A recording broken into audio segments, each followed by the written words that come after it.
Un soldat rentre chez lui après 7 ans d'absence et trouve son fils en train d'enterrer discrètement quelque chose dans le jardin. À minuit, il a cru que ce n'était qu'un jeu d'enfant, mais quand il a déterré l'objet, ce qu'il a trouvé l'a laissé figé. Que était-ce, et pourquoi un enfant enterrait-il un secret assez puissant pour ébranler toute une ville?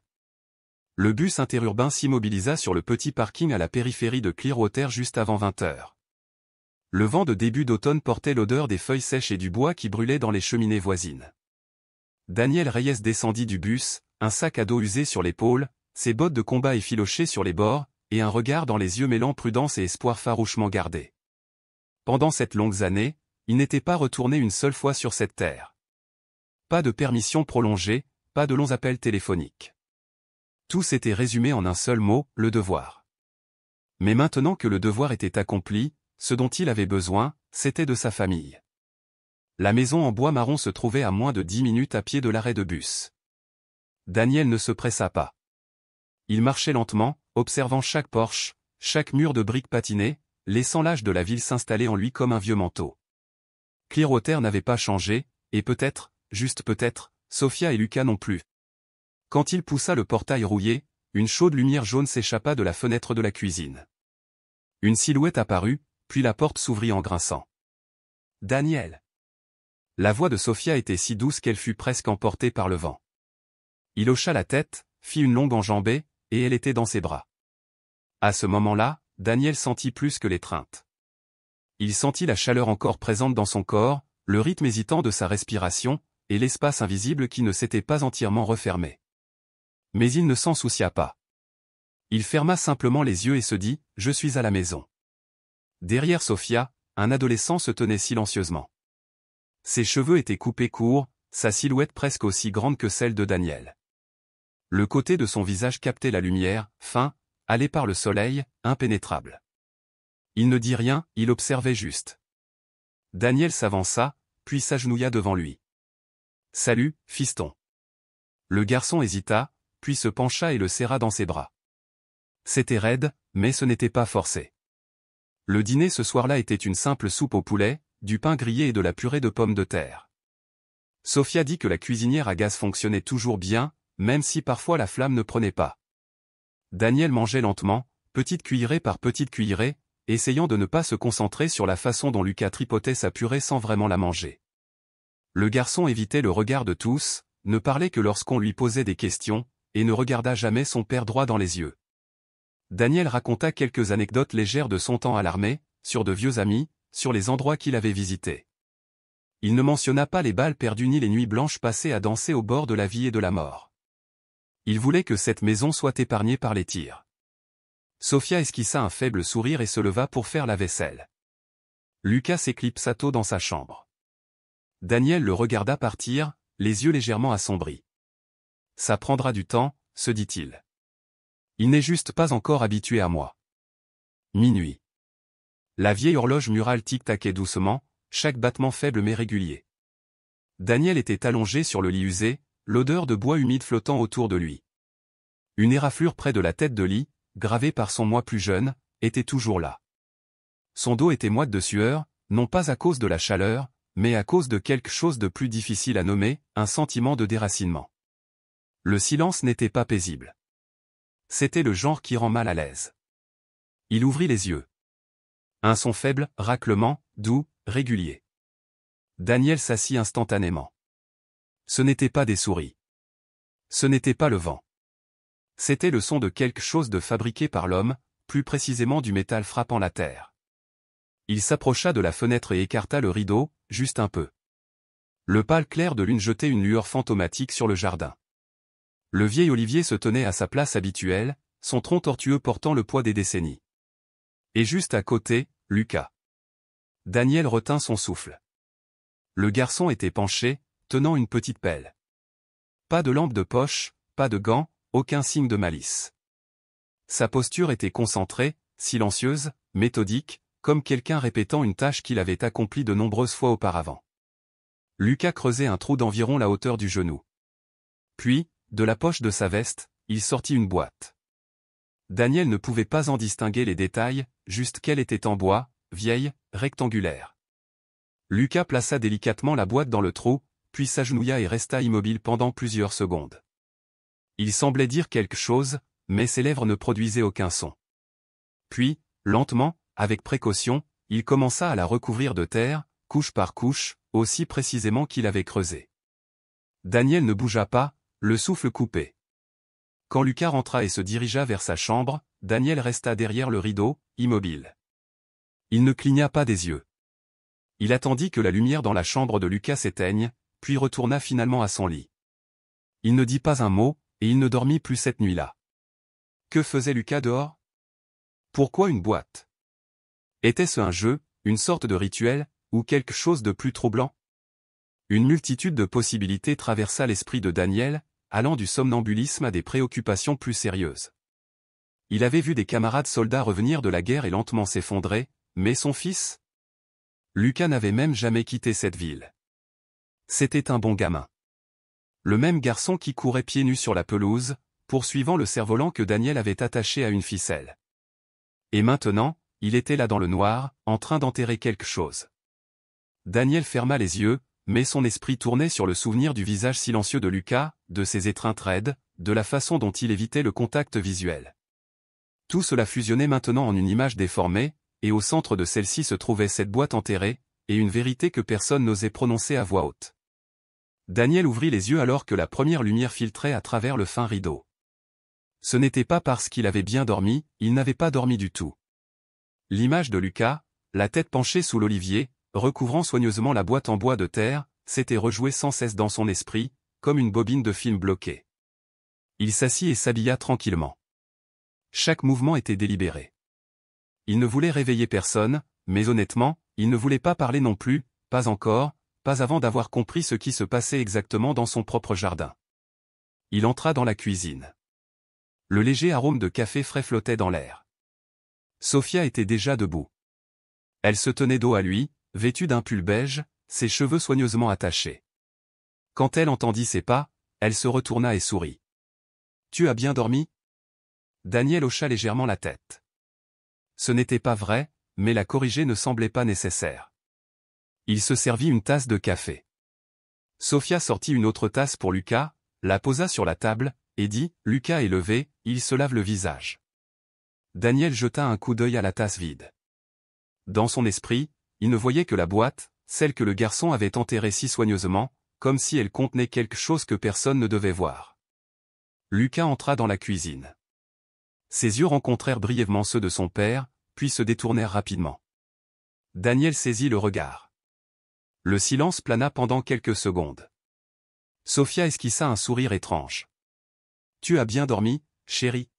« Oui. » La réponse fut à peine audible.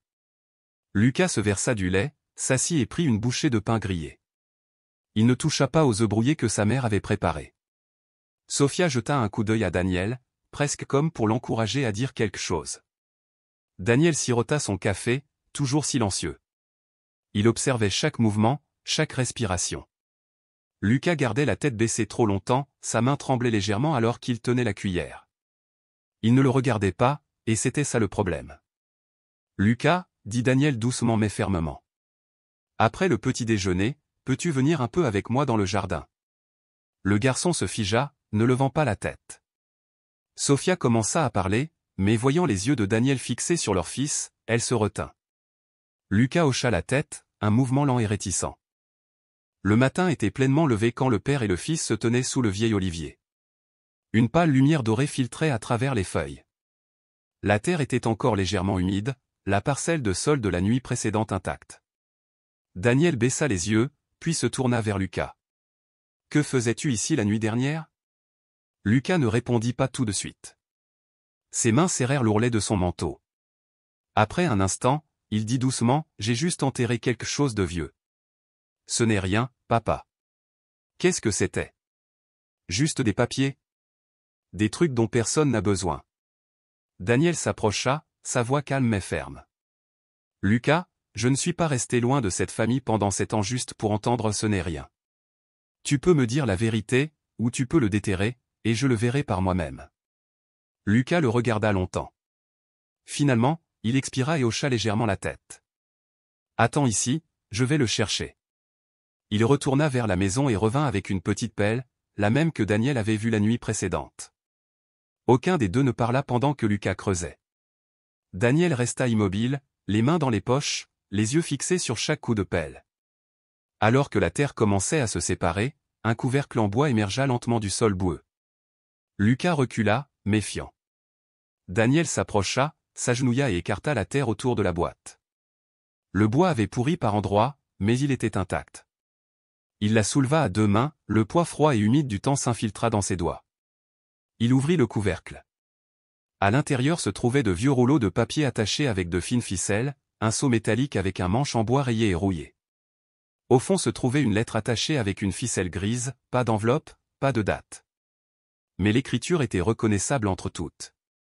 Dès qu'il la vit, c'était celle de Sophia. Sa main se figea, ses yeux rivés sur l'écriture penchée familière. Lucas parla doucement, « Tu ne devrais pas la lire si tu n'es pas prêt. » Daniel ne répondit pas. Ses doigts dénouèrent lentement la ficelle, ses mains tremblèrent légèrement alors qu'il ouvrait la lettre.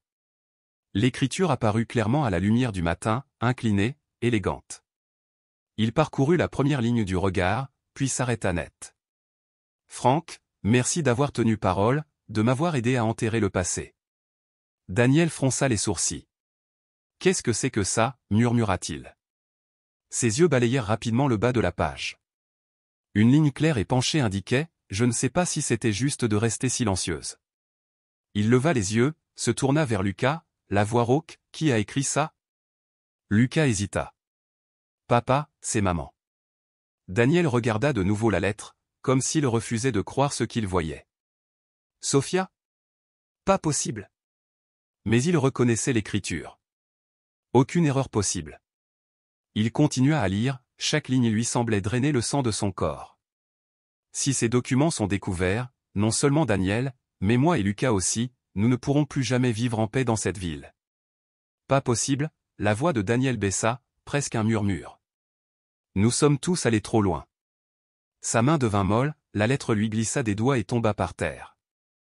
Lucas la ramassa, la serrant fermement dans sa paume. Daniel regarda son fils, sa voix était devenue rauque. « Lucas, qu'est-ce que tout ça ? Ton grand-père, Mayer Franck, ta mère, comment sont-ils tous liés ?» Lucas regarda son père, ses yeux portant une gravité rare, celle qu'on attendrait à peine d'un adolescent de 15 ans.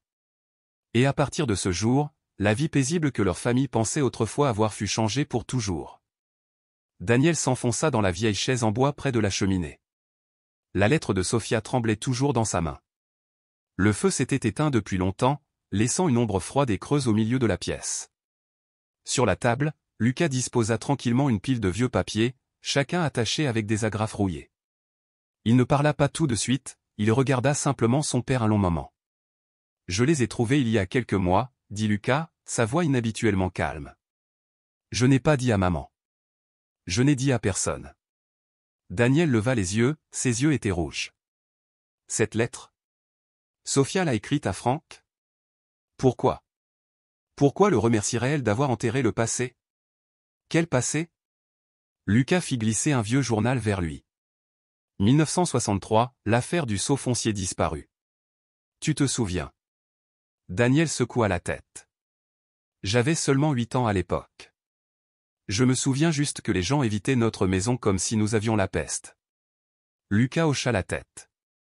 J'ai retrouvé tous les dossiers des vieilles archives du comté. Même quelques copies que la bibliothécaire gardait chez elle. Le genre de choses que la ville aimait garer. Daniel prit le journal. Le titre lui sauta aux yeux, « Le greffier de la ville, Héctor Reyes, fait l'objet d'une enquête pour des biens publics disparus. » En dessous, une photo de son père, Héctor Reyes, les yeux sévères, les cheveux soigneusement peignés, sortant de la mairie, flanqué de 2 policiers. Franck Delgado, continua Lucas, n'était alors que le directeur adjoint du bureau de l'aménagement du territoire, mais il était déjà plongé jusqu'au cou dans un complot pour s'emparer de dizaines d'hectares de terre publique du côté ouest de Clearwater. Cette terre a ensuite été subdivisée en lots de luxe. Daniel fronça les sourcils. Mais c'est Héctor qui gérait ces registres fonciers. Exactement. Lucas hocha la tête. Il était le seul obstacle. Grand-père a refusé de signer les faux documents, et quelques semaines plus tard, le sceau foncier a soudainement disparu de son bureau. Daniel sentit un frisson lui parcourir l'échine. Et il a été blâmé pour ça? Exactement. Lucas poussa une photo en noir et blanc. C'était de l'audience interne. Pas de charge criminelle, juste une perte de confiance. Mais c'était suffisant pour le chasser, ruiner sa réputation et le transformer en voleur aux yeux de la ville. Daniel serra les poings. Chaque mot prononcé par son fils ravivait un vieux souvenir, les renvois anticipés de l'école, les camarades qui chuchotaient, les voisins qui regardaient sa mère comme si elle cachait quelque chose de honteux. Il n'avait jamais demandé à son père, et il n'avait jamais vraiment compris. Lucas sortit un sac en plastique de son sac à dos. À l'intérieur se trouvait un vieux tampon, son manche en bois usé, l'encre rouge séchée depuis longtemps.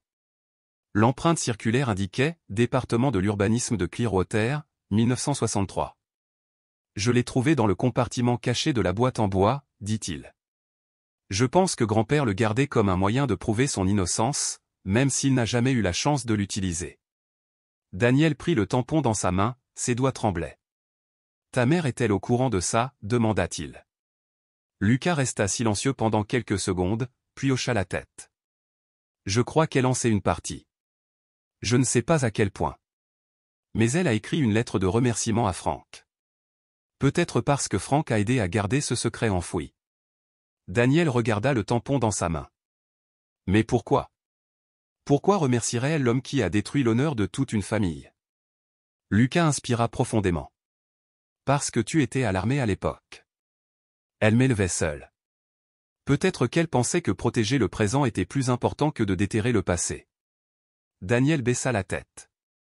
Ses émotions étaient une tempête, de la rage contre Frank, des soupçons envers Sophia, et surtout, une profonde douleur pour toutes ces années où il avait laissé son père porter silencieusement le poids de la disgrâce sans un mot de défense. Lucas lui poussa un autre dossier. « J'ai rassemblé les dossiers de transfert de propriété de cette année-là. Il y a beaucoup d'irrégularités, de faux documents, des signatures contrefaites, des tampons non correspondants. Je pense que nous pouvons prouver l'innocence d'Hector Reyes. » Daniel leva les yeux vers son fils. Pour la première fois, il ne voyait pas seulement un garçon, mais quelqu'un qui se battait pour la vérité avec un esprit aiguisé et un courage qu'il n'attendait jamais.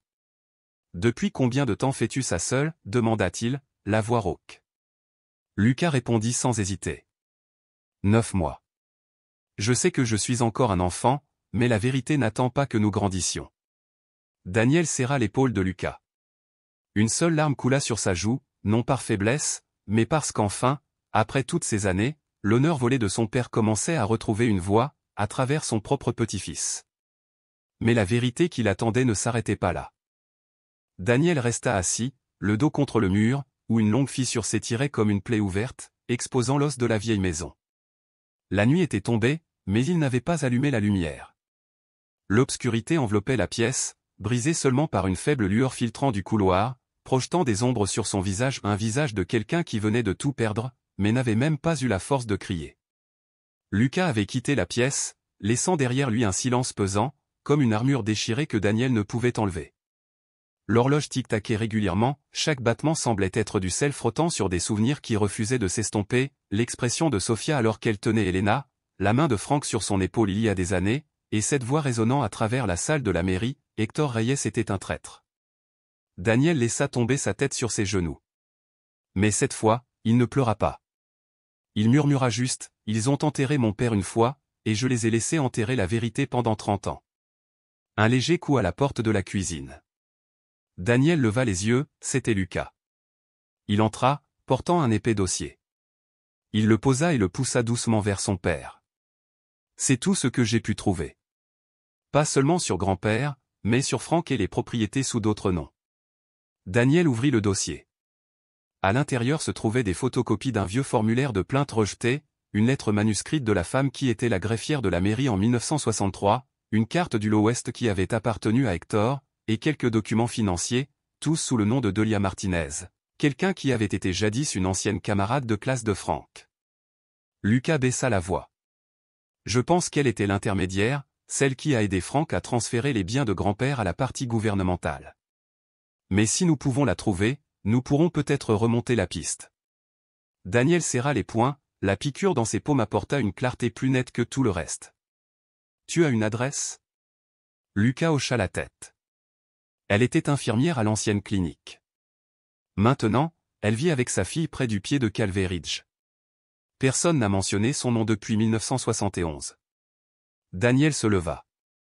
Son corps se sentait toujours lourd, mais ses pas commençaient à retrouver un but. Demain, nous y allons.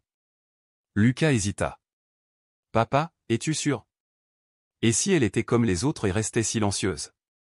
Daniel regarda son fils.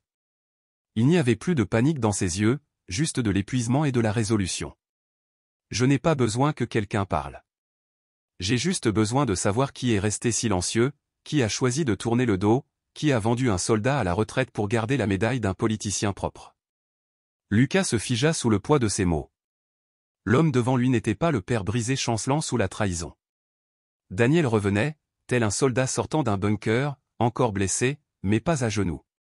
À ce moment précis, un homme se tenait tranquillement sur le porche.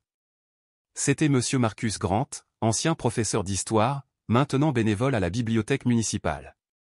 Il ne frappa pas, mais la lumière de l'intérieur de la maison éclaira son visage, et Daniel le vit à travers le rideau. Daniel ouvrit la porte. Marcus. L'homme plus âgé hésita un instant. Il retira ses lunettes, essuya les verres avec sa manche, puis parla finalement, « Je suis désolé d'être en retard, mais je pense qu'il est temps que vous sachiez certaines choses sur Frank Delgado, des choses que personne n'a jamais osé écrire dans les livres d'histoire de cette ville. » Daniel s'écarta, tenant la porte ouverte. « J'écoute, professeur. » Juste au moment où Marcus entrait, le bruit d'une voiture s'arrêtant dans l'allée résonna dehors. Lucas jeta un coup d'œil par la fenêtre avant, puis se retourna, le visage pâle. « C'est maman. » La porte s'ouvrit. Sophia entra, un léger manteau blanc drapé sur ses épaules, sans maquillage, mais son calme était glaçant. J'ai entendu les voisins crier, « Daniel. Tout va bien ?» Toute la pièce devint silencieuse. Daniel ne répondit pas tout de suite. Il regarda sa femme, la femme pour qui il avait jadis été prêt à tout sacrifier, maintenant debout devant lui comme si rien ne s'était jamais passé. Il n'acquiesça pas, il ne la repoussa pas. Il se contenta de fixer les mains de Sophia, les mêmes mains qui avaient autrefois tenu les siennes le jour où ils avaient enterré Hector. Et maintenant, il ne savait plus quelles mains elles avaient tenues depuis. La nuit était tombée, mais personne dans la maison ne dormait, car un homme essayait de réécrire l'histoire, un autre essayait encore de l'enterrer, et une femme venait d'arriver, déterminée à protéger ce silence à tout prix. Daniel regarda la photo d'Elena, et une familiarité glaçante commença à s'insinuer. Le lendemain matin, l'air était épais de brouillard alors que Daniel et Lucas partaient pour Calvary Ridge, l'endroit où une femme nommée Delia Martinez était censée vivre. Le vieux pick-up cahotait doucement en montant la colline. « Tu es sûr qu'elle est toujours là ?» demanda Daniel. Lucas hocha la tête. « J'ai vérifié les dossiers de l'infirmerie locale. Elle a démissionné subitement en 1970. L'année dernière, quelqu'un a demandé de l'aide au nom de sa fille. Je pense qu'elle est toujours en vie, juste cachée au bout d'un chemin étroit. » Ils s'arrêtèrent devant une petite cabane en bois. Le cadre de la porte était couvert de mousse, pas de plaque nominative, pas de sonnette, juste un vieux chat qui somnolait sur le pas de la porte. Daniel s'avança. La porte s'ouvrit en grinçant, et une voix rauque appela de l'intérieur, « Si vous êtes là pour Frank Delgado, je ne dois rien à cet homme. » Lucas regarda son père. Daniel resserra la sangle de son sac à dos, inspira profondément et poussa la porte. À l'intérieur, la pièce sentait la menthe éventée et les remèdes à base de plantes. Delia Martinez, maintenant une vieille femme aux cheveux blancs, était assise près de la fenêtre. Frank m'a embauché une fois pour transférer les droits fonciers d'Hector à la municipalité. Il a dit que c'était un don pour la construction d'une base militaire locale, mais rien n'a jamais été construit. C'était juste un stratagème pour déplacer des biens. « Pourquoi n'avez-vous pas parlé ?» demanda Daniel, sa voix dure comme de l'acier frappant la pierre. « Parce que j'ai été payé, et parce que j'avais peur, » expira-t-elle, « mais maintenant je ne veux pas mourir en portant un mensonge. » Elle ouvrit un tiroir et en sortit un dossier jauni par le temps. L'encre avait bavé, mais les empreintes digitales étaient toujours là. J'ai gardé la plainte manuscrite originale d'Hector. Il allait l'envoyer à l'État, mais quelqu'un l'a arrêté. Lucas serra le bord de la table. Daniel ne dit rien, il baissa seulement la tête, non pas vaincu, mais en s'excusant auprès d'un homme qui avait été enterré dans le silence pendant 30 ans. Au moment où les deux hommes revinrent, le crépuscule était tombé. La lumière du porche était déjà allumée. Assis sur le pas de la porte se trouvait Monsieur Marcus Grant. J'ai contacté un contact au département de la justice de l'État. Si vous avez les documents originaux, je peux vous aider à déposer une demande de révision de l'affaire Hector Reyes. Daniel ne parla pas, il lui tendit simplement le dossier. Et cette nuit-là, pour la première fois depuis des années, Daniel s'assit pour écrire, non pas des excuses, non pas un rapport, mais une déclaration officielle au nom d'un fils. Daniel Reyes, fils de l'ancien militaire Hector Reyes, accusé à tort en 1963. Il signa son nom. Et juste à ce moment, le téléphone sonna. Lucas décrocha. Une voix sèche à l'autre bout, « Je suis l'avocat privé de Frank Delgado. Nous sommes conscients que M. Reyes a fouillé dans de vieilles affaires. Nous lui suggérons d'arrêter, à moins qu'il ne veuille que son fils soit entraîné là-dedans. » Daniel se leva, sa voix froide comme la glace, « Allez-y, essayez. Mais cette fois, je ne recule pas. » La bouilloire siffla bruyamment dans la cuisine au petit matin. Sophia posa sa main sur la poignée, la retira du feu, et versa le thé dans 2 tasses en céramique. Un léger parfum de menthe flottait dans l'air. Daniel était assis à la table de la cuisine, la tête baissée, comme absorbé par les nouvelles, mais l'écran de son ordinateur portable était éteint depuis plusieurs minutes. En face de lui, Lucas était penché sur un cahier, griffonnant rapidement quelque chose.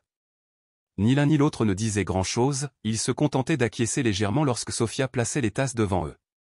Elle les regarda en silence. Ce n'était pas la première fois que Sophia sentait que quelque chose ne collait pas tout à fait. Depuis qu'elle était revenue après avoir été absente quelques jours sous prétexte de s'occuper des arrangements pour maman, quelque chose dans la maison avait changé. C'était toujours son mari, son fils, la même vieille table de dîner, le même vent tapant contre la fenêtre du jardin chaque matin. Mais le silence entre eux avait évolué. Ce n'était plus le silence de la tension ou des sentiments blessés, c'était un autre genre de calme, comme si quelque chose bougeait sous la surface. « Rentrez-vous tôt aujourd'hui » demanda Sophia doucement, les yeux toujours fixés sur le thé. Daniel leva les yeux, la voix neutre, « Peut-être. Ça dépend. » Lucas fit semblant de noter quelques lignes supplémentaires, puis se leva et se dirigea vers l'étage, le cahier pressé contre sa poitrine. Cette nuit-là, en passant devant la chambre de Daniel, Sophia remarqua que la lumière de l'ordinateur portable brillait toujours. Daniel et Lucas étaient penchés près de l'écran, mais quand elle ouvrit la porte, ils le couvrirent rapidement. Sophia ne dit pas un mot, mais quelque chose en elle se tordit. C'était la première fois qu'elle voyait ce regard dans les yeux de Lucas si distant. Le père et le fils partirent juste avant midi, disant qu'ils allaient chez Monsieur Marcus pour vérifier le filtre du puits. Sophia n'essaya pas de les arrêter. Elle les regarda simplement en silence marcher vers la voiture, ce même sentiment montant à nouveau, comme si la porte se fermait doucement et qu'elle était laissée derrière. Dans le petit bureau derrière la vieille bibliothèque municipale, Monsieur Marcus avait déjà trié tous les documents que Daniel et Lucas avaient apportés. Sur la table reposaient des choses qui pouvaient ébranler toute une structure de pouvoir, des lettres manuscrites de 1963, une carte cadastrale avec des marques altérées, un vieux sceau gouvernemental en métal terni, et un journal en cuir marron usé qu'Hector avait écrit de sa main quand il était encore en vie. « Nous devons tout vérifier, chaque détail, » dit Monsieur Marcus, sa voix basse mais ferme. Un homme plus âgé entra dans la pièce, cheveux argentés, lunettes de lecture, portant une mallette d'archives spécialisée. Il s'appelait Louis Garza, l'expert en archives historiques en qui Marcus avait la plus grande confiance. Utilisant un microscope, une lumière ultraviolette et des outils d'analyse de l'âge de l'encre, Louis travailla en silence pendant plus de 3 heures. Chaque document fut étalé, examiné et annoté avec soin. Quand il arriva au sceau, il fit une pause plus longue que d'habitude. Celui-ci est l'une des 3 seules empreintes originales faites à partir d'un moule en fonte personnalisé à l'ancienne mairie de Santa Lucia. Les 2 autres ont été scellés après la réorganisation administrative de 1966. C'est impossible à contrefaire. Il leva les yeux vers Daniel. Tout est authentique. Rien n'a été altéré. Si vous comptez rendre cela public, vous tenez une bombe à retardement. Daniel serra légèrement les mains. Lucas expira lentement, ses yeux s'illuminant pour la première fois depuis des semaines. Cette nuit-là, alors que Sophia nettoyait la cuisinière, elle entendit la porte s'ouvrir. Daniel entra, silencieux comme toujours, mais elle remarqua quelque chose, sa chemise sentait encore le vieux papier, le genre d'odeur qui persistait quand ils nettoyaient ensemble le grenier d'Hector. « Tu es encore allé chez Marcus » demanda-t-elle, essayant de garder un ton décontracté. Daniel marqua une pause, puis hocha la tête. Il m'a demandé de vérifier la conduite d'eau souterraine. La pompe fait des siennes. Sofia sourit, mais son cœur se serra. La pompe avait été remplacée il y a 2 ans. Tu as oublié, ou tu me mens? 3 jours plus tard, Daniel reçut un message de Marcus, elle a accepté de nous rencontrer, mais une seule fois, et seulement si Lucas est là. Emily Grant vivait dans un petit appartement loué au bout de la rue, le genre qu'elle utilisait pour les enquêtes. La pièce étroite était encombrée de cartes épinglées avec des ficelles rouges, de photos de portraits et de rapports d'enquête étalés sur le bureau. Emily sortit de derrière un rideau, tenant un petit carnet. J'ai entendu ce que Marcus a dit, mais je ne prends aucune affaire à moins de voir les preuves par moi-même. Lucas ouvrit le sac en toile.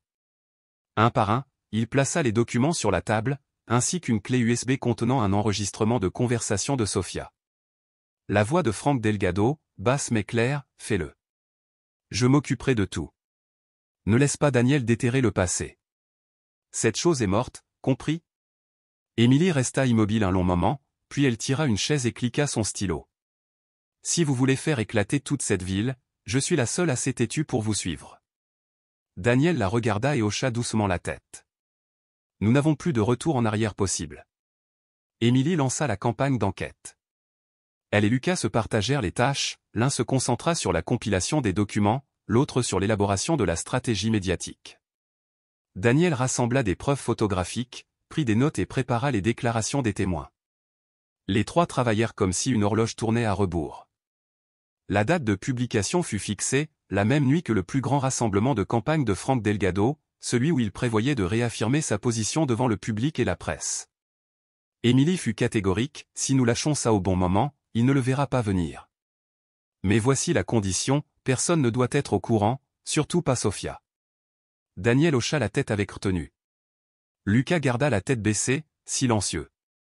La dernière nuit, avant de télécharger les fichiers sur le serveur sécurisé, Lucas imprima discrètement chaque document, les plaça dans une petite boîte métallique et l'enterra sous le buisson de jasmin dans le jardin au même endroit où Sofia plantait des fleurs nocturnes. Quand il rentra, il vit sa mère debout à la fenêtre. Elle ne demanda rien, le regarda juste longuement, puis se détourna. Dans ses yeux, il y avait de l'amour, mais il y avait aussi de la peur. Et pour la première fois, Lucas eut peur, non pas de Frank Delgado, mais de ce qui se passerait quand tout exploserait, et Sofia serait la première à être blessée. Le ciel était d'un gris terne, comme s'il annonçait une tempête imminente. Dans la cuisine, une lumière tamisée se répandait sur une vieille table en bois où Daniel et Lucas étaient assis. Devant eux se trouvait une boîte en fer rouillé, tout juste déterrée dessous le plancher de l'abri de jardin. Lucas ouvrit la boîte d'une main tremblante. À l'intérieur se trouvait une lettre froissée, enveloppée dans un tissu délavé, l'encre encore étonnamment lisible. Daniel la déplia soigneusement et commença à lire, chaque mot lui serrant la gorge comme un nœud coulant. Si Daniel ou Lucas lit ceci, cela signifie que la vérité n'est pas morte. Je ne suis pas un traître. J'ai été sacrifié pour un accord politique, et le sceau de la ville, celui qu'ils ont utilisé pour sceller leur crime, n'est plus là où il était. C'était l'écriture d'Hector, la même signature archivée dans son dossier militaire de 1963. Daniel serra la lettre, sa poitrine lourde comme une pierre. Il n'avait plus besoin de confirmation. À ce moment-là, Sofia ouvrit la porte. Aucune hésitation, aucune douceur. Ses yeux se figèrent lorsqu'elle vit Lucas tenant la lettre et Daniel immobile. « Qu'est-ce que vous faites tous les deux ?» Sa voix était aussi tranchante qu'une lame, craquant sous la tension. Daniel ne répondit pas, il lui tendit simplement le papier, silencieux. Sofia le saisit, le lut rapidement. Ses yeux commencèrent à s'embuer, mais elle se retint. Ça ne veut rien dire. Un vieux bout de papier. Cette signature pourrait être falsifiée. Frank me l'a dit. Il a dit que toute cette histoire s'était enterrée il y a des années. Enterrée avec quoi? La voix de Daniel était basse mais lourde de sens. Le silence, ou ces rapports que Frank a montés? Frank ne ferait pas ça, claqua Sofia. Il n'avait aucune raison de le faire. Aucune raison. Daniel l'interrompit, la voix rauque, pointant du doigt le coin de la table où les preuves avaient été étalées, la carte originale, le mot de remerciement manuscrit de Sofia à Delgado, et une séquence vidéo de la menace voilée de Frank. Il avait le pouvoir, il avait le motif. Il avait tout un réseau qui le protégeait. Et toi, que tu l'aies voulu ou non, tu en faisais partie. Qu'est-ce que tu dis? Sophia recula, son regard vacillant. Tu penses que j'étais au courant de ça? Que j'ai aidé à le couvrir? Je dis, Daniel la regarda droit dans les yeux, qu'il est temps de mettre fin au mensonge. La pièce devint silencieuse. Lucas se tenait à leur côté, la main toujours sur la boîte en fer, comme s'il avait peur que quelqu'un la lui arrache.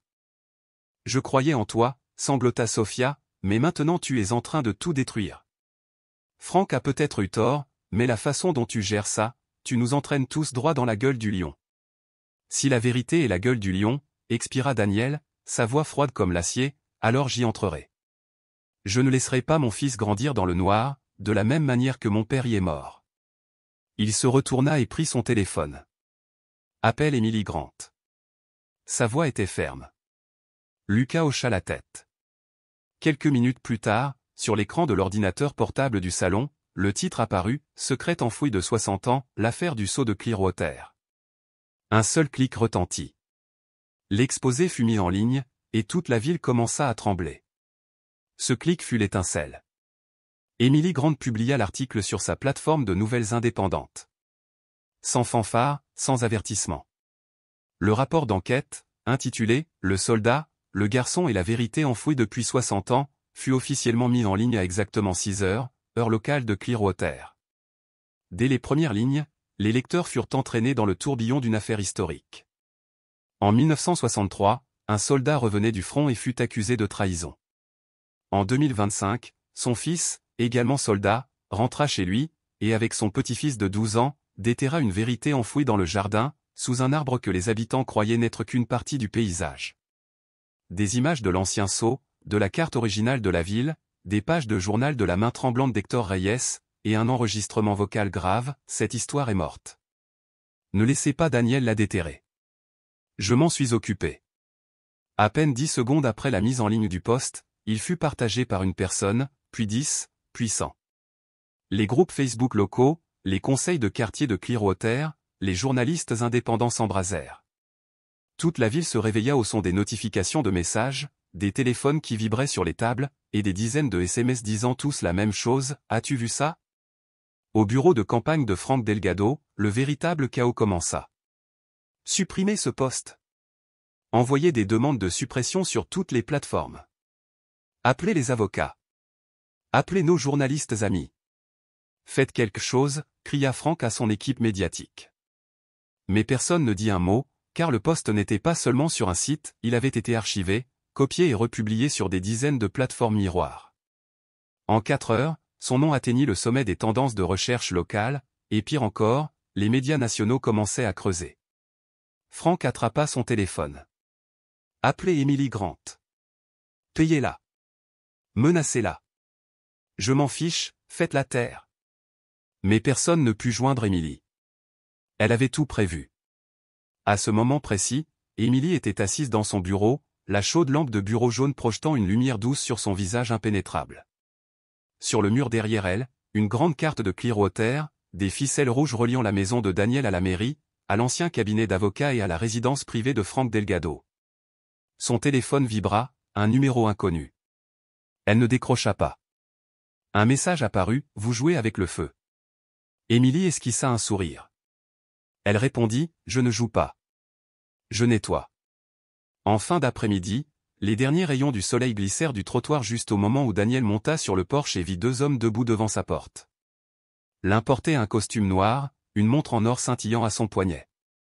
L'autre avait le dos tourné, une cigarette à moitié brûlée entre les doigts, de fines volutes de fumée s'enroulant dans le vent. Pas besoin de poser de questions. Daniel savait que Frank Delgado avait fini de se cacher derrière des mots polis. Il ripostait de la manière la plus ancienne et la plus efficace, l'intimidation. Lucas venait d'ouvrir la porte, son visage s'illumina à la vue de son père, puis se figea. Il vit les 2 étrangers. Daniel fit un signe, le garçon rentra immédiatement sans un mot. L'homme qui fumait ne se retourna toujours pas. Sa voix était basse, régulière, pas forte, mais chaque mot tranchait l'air comme une lame. Certaines choses sont mieux laissées de côté, parce que si vous continuez à pousser, je ferai tout ce qu'il faut pour détruire le nom de votre famille. Daniel ne répondit pas. La rage ne monta pas, elle s'enfonça, lourde et dense. Il se contenta de fixer la nuque de l'homme, silencieux. Une brise passa, portant l'odeur du tabac et quelque chose de plus froid, plus aiguisé, l'odeur de la menace. Ils s'éloignèrent comme s'ils n'avaient jamais été là, mais le silence qu'ils laissèrent derrière résonnait plus fort que des tirs. Cette nuit-là, Daniel était assis seul à son bureau, entouré de piles de vieux dossiers récupérés avec l'aide de Marcus dans une archive privée. Sur son écran, le reportage d'investigation de Maplewood Radio devenait viral. Pour la première fois, le nom de Frank Delgado était lu à voix haute sur les ondes publiques, suivi de questions auxquelles personne ne pouvait plus échapper. Pourquoi l'affaire Héctor Reyes n'avait-elle jamais été rouverte? Qui avait la garde du sceau de la ville de 1960 à 1975? Les élections locales avaient-elles jamais été manipulées? Sous chaque article, des milliers de commentaires, plus des murmures dans les cafés ou des chuchotements au marché. Une vraie foule s'était formée, exigeant des réponses. Daniel feuilletait un épais dossier de documents, examinant des tableaux de transfert de propriété. Une feuille tomba. Alors qu'il se penchait pour la replier, il remarqua quelque chose glisser entre les pages, une petite photo, légèrement floue, prise lors du festival d'automne de l'école primaire de Maplewood l'année précédente. Elena, âgée d'environ 8 ou 9 ans, rayonnait à côté d'une pile de citrouilles. Ses yeux étaient perçants, son nez défini, ses joues un peu creuses, mais son menton ferme. Il y avait quelque chose en elle, quelque chose qui ne ressemblait pas à Sophia. Daniel fronça les sourcils. Un frisson lui parcourut l'échine. Il ouvrit une vieille boîte de dossiers personnels, en sortit une autre photo, Frank Delgado jeune homme, prise en 1979 avec le conseil municipal. Les yeux, les pommettes, cette mâchoire têtue indéniable. La ressemblance était troublante. Daniel resta figé pendant près d'une minute. Son rythme cardiaque ralentit, comme si son corps essayait de traiter l'impossible. Ça ne peut pas être, murmura-t-il. Mais la logique ne laissait plus de place au doute. Elena, la fille qui avait autrefois vécu dans ce manoir abandonné, celle que Sophia n'avait jamais vraiment expliquée, pourrait très bien être la fille biologique de Frank Delgado, un enfant caché, gardé à part, placé quelque part où personne ne chercherait, pour protéger quelque chose ou pour le couvrir. Daniel serra la photographie, ayant l'impression de tenir une pièce brisée d'un puzzle qui avait maintenu un tissu de mensonges pendant des années. Dehors, le lampadaire s'alluma, sa lueur floue à travers le brouillard du début de l'hiver. Mais à l'intérieur de cette petite pièce, la vérité venait de se révéler.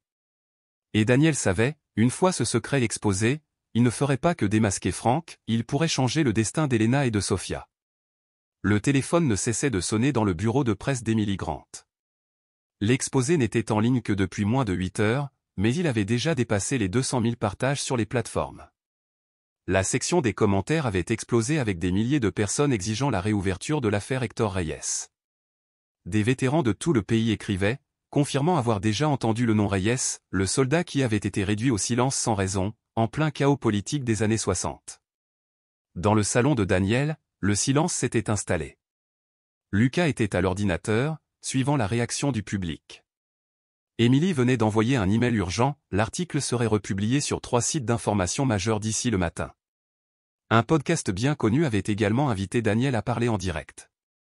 Personne ne dit un mot, ils attendaient la réaction de l'autre camp. De l'autre côté de la ville, Frank Delgado claqua le dossier sur le bureau. « Comment diable ça a pu fuir » hurla-t-il, son visage pâle de rage. Une assistante de presse tremblante lui tendit un téléphone. « Nous ne pouvons plus le contenir, monsieur. Les plateformes indépendantes ne le supprimeront pas. Il y a même des copies de sauvegarde qui se propagent à l'étranger. » Frank jeta le téléphone par terre. Il tituba et s'affala dans sa chaise, respirant difficilement.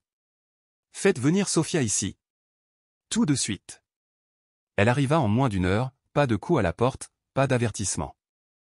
Elle entra directement dans le bureau de Frank, le visage pâle, les yeux tremblants, non pas de peur, mais d'horreur de voir l'homme qu'elle avait secrètement aimé pendant près de 20 ans. Frank était toujours à la fenêtre, regardant le chaos inondant les rues de Clearwater après l'explosion de l'exposé. Le verre de vin dans sa main était toujours plein, pas un soupçon d'inquiétude sur son visage. « Tu l'as tué, n'est-ce pas ?» Sophia parla, sans détour, sans évasion. Frank ne se retourna pas.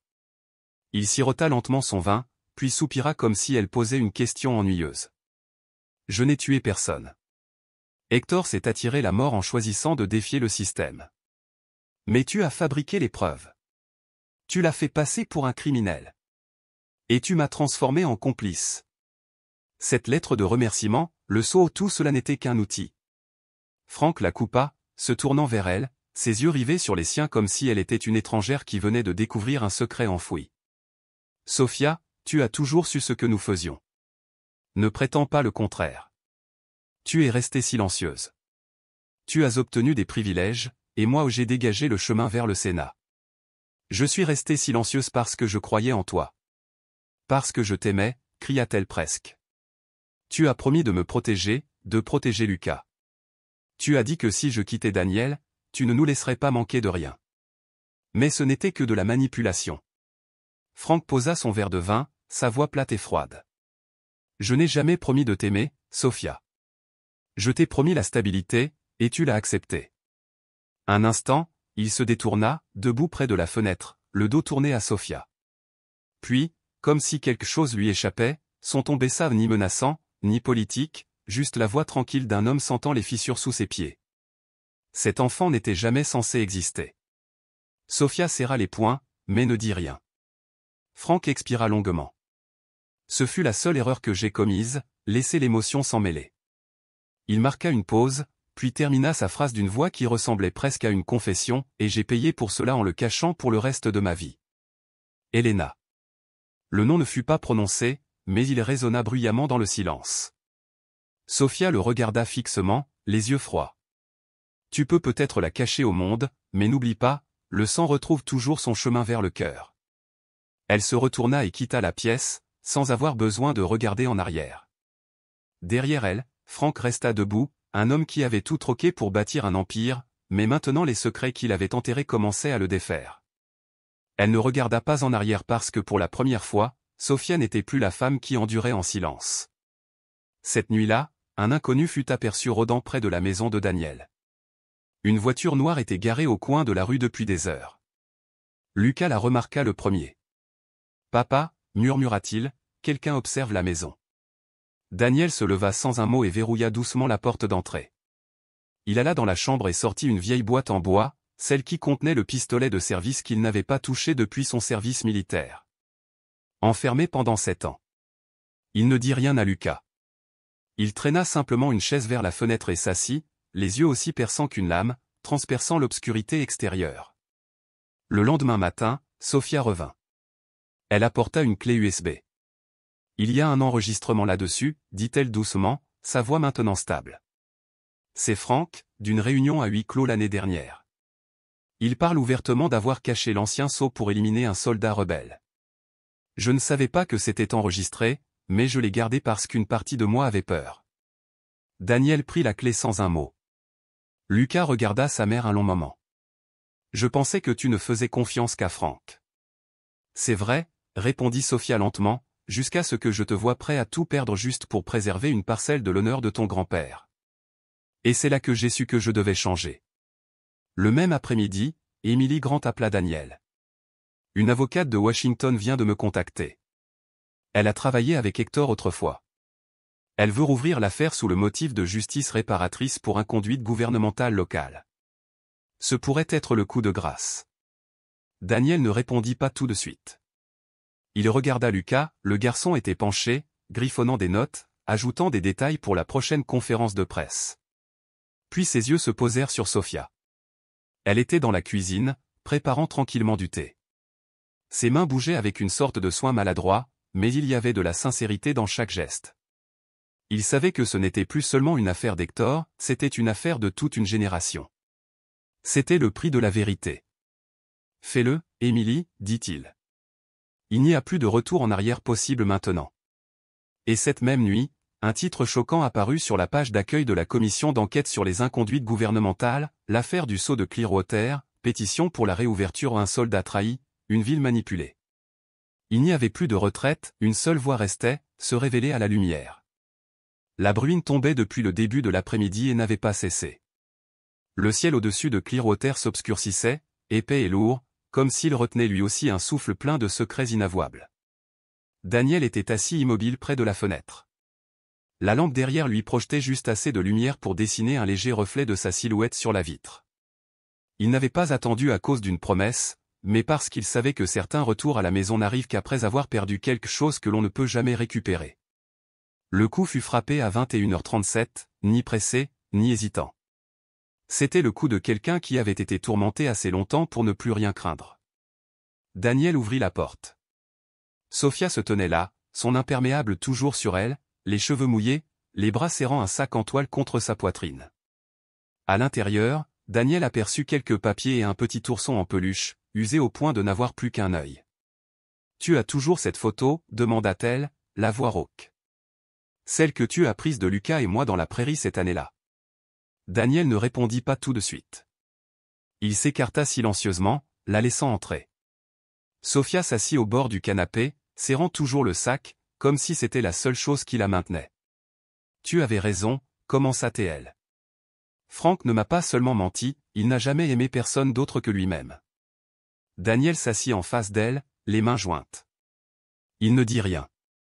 La petite fille, Sophia sortit une petite photographie, floue à cause de l'eau. Une fille d'environ 6 ans, cheveux bouclés, yeux sombres, regardant l'appareil photo avec peur. C'est la fille de Franck et la mienne. Daniel se raidit. Franck n'a jamais voulu la reconnaître.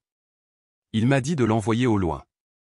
Quand j'ai refusé, il a menacé de m'effacer, moi et Lucas, de sa vie, tout comme il l'a fait avec Hector. Qu'est-ce que tu as dit? Daniel serra les poings.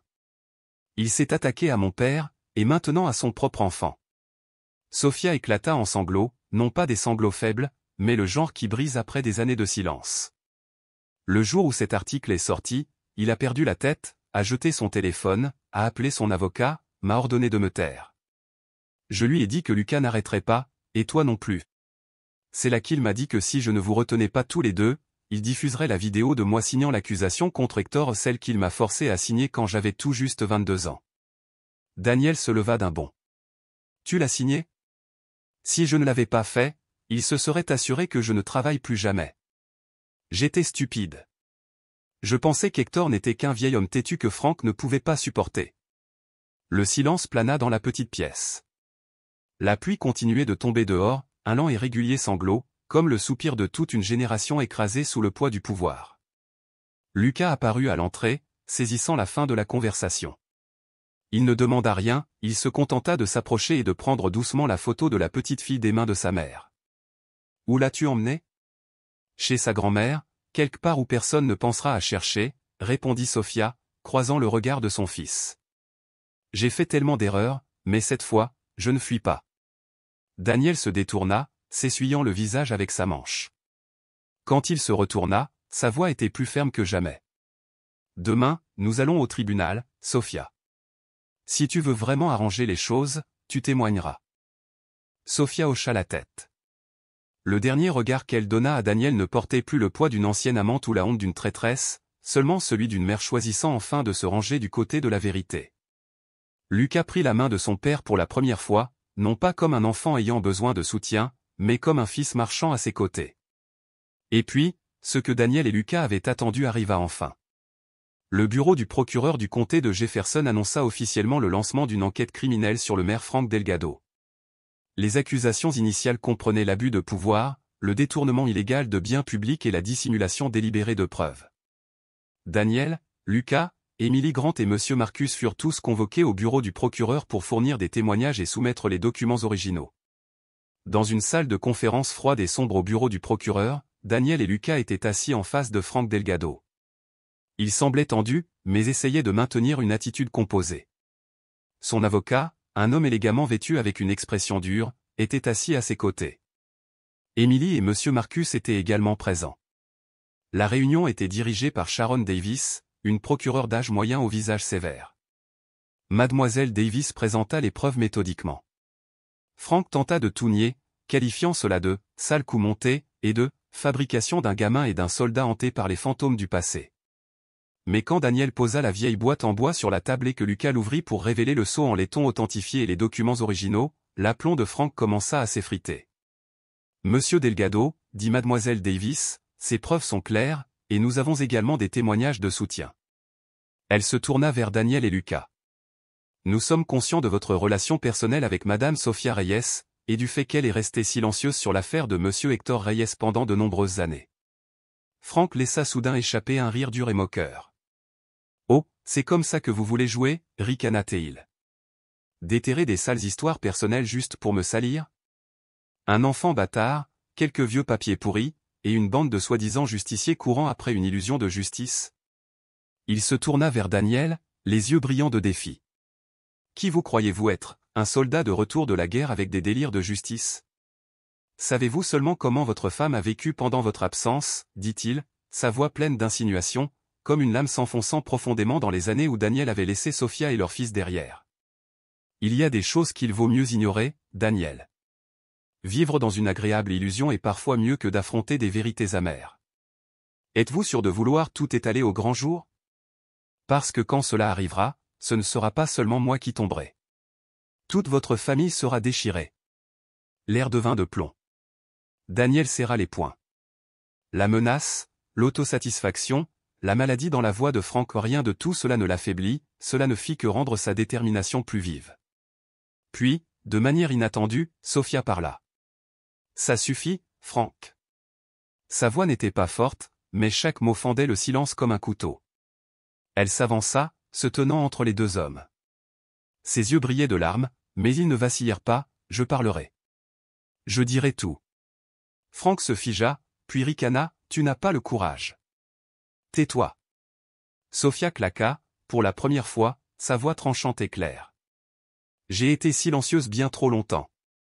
Elle inspira, puis se tourna vers le petit appareil d'enregistrement posé silencieusement sur la table, l'enregistreur d'Emily Grant. Je témoigne que Frank Delgado a utilisé ses relations politiques pour réduire au silence des témoins, falsifier des documents, et il m'a forcé à écrire cette lettre de remerciement, celle qu'ils ont utilisée pour piéger mon beau-père, Hector Reyes. Frank se jeta vers elle, essayant de la faire taire, mais Daniel intervint, le bloquant. Touche-la, grogna-t-il, et je ne me contenterai pas de me battre au tribunal. Frank resta immobile.